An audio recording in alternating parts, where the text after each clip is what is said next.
Dans nos cœurs, pour que tu puisses y inscrire ta parole. Donne-nous aussi de nous en souvenir et de marcher conformément à ta parole, parce que tu reviens bientôt, dans le nom de Jésus. Amen. Amen. On peut s'asseoir.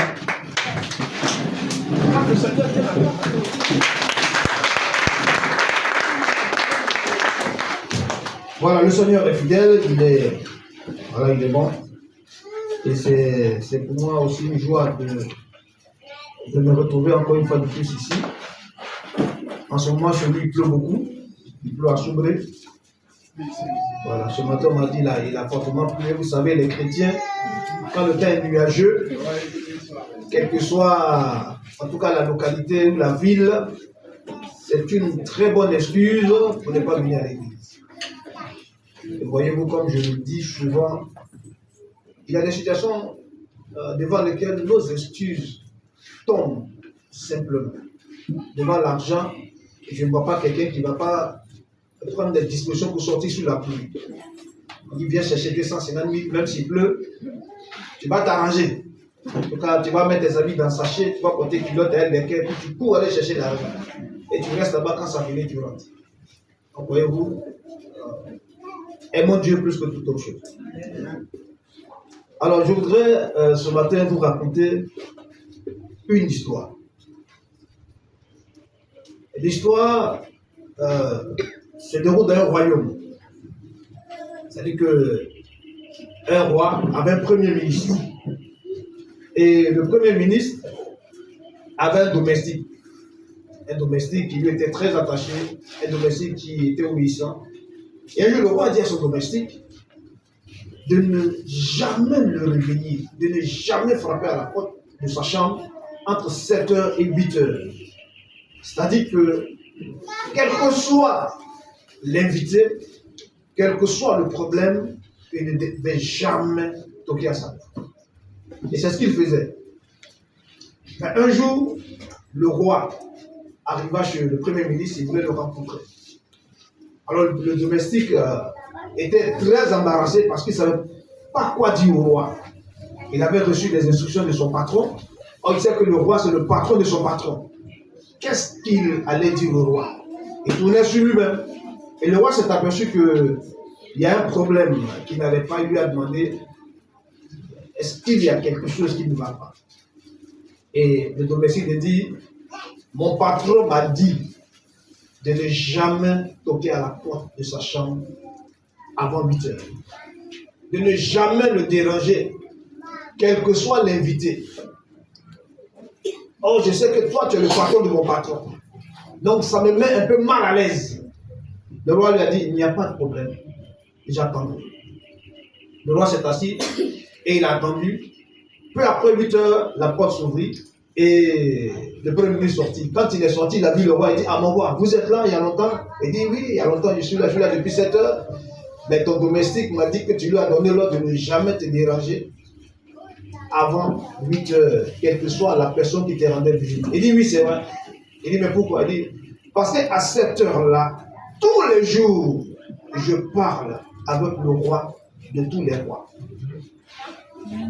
À cette heure-là, tous les jours, je parle avec le roi de tous les rois. C'est-à-dire qu'entre 7h et 8h, il priait et il méditait la parole. Et il ne voulait pas qu'on le dérange à ces heures-là. Je voudrais donc, chers amis, nous attirer notre attention. Quand nous méditons la parole de Dieu, quand nous sommes à l'église, quand nous sommes à la maison, quand nous prions, ne permettons pas que un coup de fil vienne interrompre notre conversation avec le Seigneur.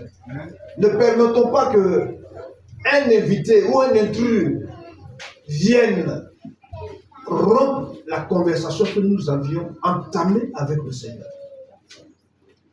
Quelqu'un m'a raconté ce témoignage. Une sœur dans l'église, un jour elle était en train de prier et un homme de Dieu devait prêcher. Et cette sœur, elle avait un problème, elle était stérile. Elle ne mettait pas au monde. Donc vous savez que quand vous êtes marié et vous ne mettez pas au monde, c'est très difficile dans la maison, dans la famille. Et donc cette sœur, elle demandait ça constamment au Seigneur de lui donner un enfant, Et un jour, en plein culte, comme ça, son téléphone a sonné. Et elle s'est levée, elle allait décrocher l'appel. C'est un Madiago qui s'est trompé de numéro. Il dit non, c'est toi, non, je me suis trompé de numéro. Elle est revenue. Elle est revenue s'asseoir pour suivre le message. Mais pendant qu'elle suivait le message, le Seigneur lui a ouvert les yeux. Elle a vu l'ange de Dieu qui repartait avec un bébé. Il était venu un enfant. Il repartait avec l'enfant. Et puis elle a crié, Seigneur, aie mon enfant. Le Seigneur lui a dit, il y a longtemps que tu me demandes l'enfant. Mais tu ne sais pas quand je vais t'apporter cet enfant. Aujourd'hui, j'ai décidé d'apporter cet enfant. Et toi, tu as préféré abandonner pour aller prendre ton coup de fil. Je retourne avec toi. Et l'ange est reparti avec toi. Alléluia. Voyez-vous comment un simple coup de fil a fait que la sœur a raté sa bénédiction et passé à côté de la bénédiction. Donc, quand nous venons à l'église, prenons la peine de mettre nos téléphones sous mode silencieux ou de l'éteindre carrément. Parce que nous sommes dans la présence de Dieu, il ne faudrait pas qu'un coup de fil va nous distraire ou distraire les autres. Si ça ne te distrait pas, mais ça va distraire les autres. Parce que quand le téléphone sonne, tout le monde est distrait. Vous voyez? Donc, je voudrais nous exhorter à faire le fort, mettre nos téléphones sous mode silencieux. Si tu es là, si ton téléphone est sous mode général, mets ça sous mode silencieux. Il ne faut pas qu'en plein que ça a sonné.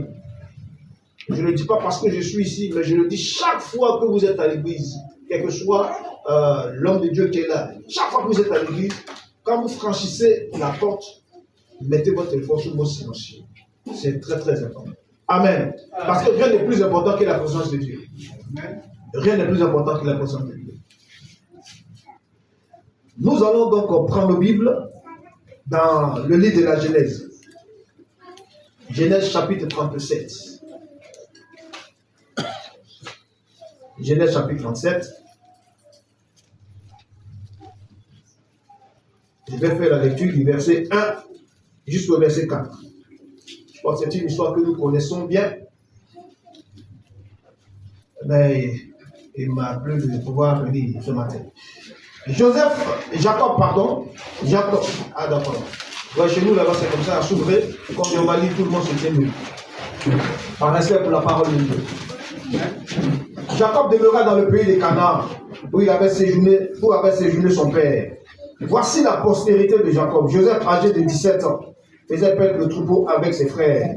Cet enfant était auprès des fils de Bila et des filles de Zilpa, femmes de son père. Et Joseph rapportait à leur père leurs mauvais propos. Israël aimait Joseph plus que tous ses autres fils, parce qu'il avait eu dans sa vieillesse. Et il lui fit une tunique de plusieurs couleurs. Ses frères virent que leur père l'aimait plus que tous. Il le prit en haine. Il ne pouvait lui parler avec amitié. Amen. Amen. Voilà, on peut s'asseoir. Voilà, ce matin, je voudrais vous parler des blessures. Je ne parle pas des blessures superficielles, des blessures sur la peau. Je parle des blessures intérieures. Des blessures qui sont à l'intérieur, qu'on ne voit pas à l'œil nu, mais qui font autant plus mal que les blessures physiques. Nous avons dans ce texte une histoire qui montre que le père Jacob et ses fils avaient un souci. Jacob aimait plus Joseph parce qu'il l'avait eu dans sa vieillesse. Et nous savons l'amour que les parents portent pour leurs enfants. Et ici, ce que je veux que nous puissions comprendre, c'est l'amour démesuré. Quand vous avez plusieurs enfants, que vous aimez un plus que tous les autres, vous constaterez que celui qui ne se sent pas aimé ne va pas aimer l'autre. Et souvent, on a tendance dans nos enfants à aimer plus un que l'autre. Surtout si on avait demandé, on espérait avoir une fille, et puis c'est un garçon. Il y a des familles où c'est le mal, il est malvenu. Il est malvenu, on ne supporte pas ça. Il y en a qui préfèrent les femmes. Donc, du coup, ça fait qu'un a fait plus aimer que l'autre. Et celui qui n'est pas aimé se sent frustré, qui se sent blessé. Joseph était plus